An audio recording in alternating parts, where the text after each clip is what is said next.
இது பண்ணுறதுக்கு குக்கர் நல்லா ஹீட் பண்ணிக்கலாம். குக்கர் நல்லா காஞ்சதுக்கப்புறம் இது கூட கொஞ்சமாக நெய் சேர்த்துக்கலாம். நெய் நல்லா காஞ்சதுக்கப்புறம் கொஞ்சமாக சீரகம் தாளிச்சிக்கலாம். சீரகம் நல்லா பொரிஞ்சதுக்கப்புறம் கொஞ்சமாக வெங்காயம், கொஞ்சமாக இஞ்சி இந்த மாதிரி பொடி பொடியாக நறுக்கிட்டு சேர்த்துக்கலாம். கொஞ்சமாக தக்காளி, இஞ்சி நல்லா பொடி பொடியாக நறுக்கிட்டு சேர்த்துக்கலாம். அப்போ தான் வாயில் பட்டால் கூட அதோட டேஸ்ட்டு தெரியாது. இது கூட கொஞ்சமாக குட்டி குட்டியாக கேரட் நறுக்கி வச்சுருக்கேன், அதையும் சேர்த்துக்கலாம். சேர்த்துட்டு காய்கறி நம்ம விருப்பம்தான், உங்களுக்கு என்ன வெஜிடபிள்ஸ் வேணுமோ அதை சேர்த்துக்கலாம். இப்போ இது கூட 2 ஸ்பூன் அளவு சாமை அரிசி, 1 ஸ்பூன் அளவு பாசிப்பருப்பு செய்கிறதுக்கு ஒரு 2 மணி நேரத்துக்கு முன்னாடியே நல்லா வாஷ் பண்ணிவிட்டு ஊற வச்சுருக்கேன்.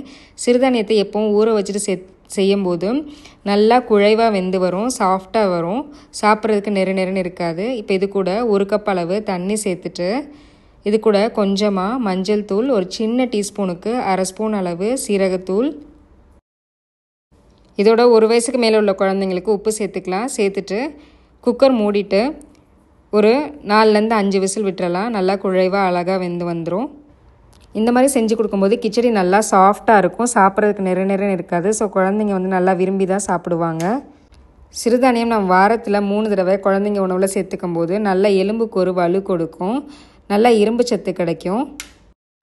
நம்ம இந்த மாதிரி காய், பருப்பு, சிறுதானியம் எல்லாம் சேர்த்து கொடுக்கும்போது குழந்தைங்களுக்கு எல்லா விதமான சத்துக்களும் கிடைக்கும். ஒரு பேலன்ஸ்டான உணவாக இருக்கும்.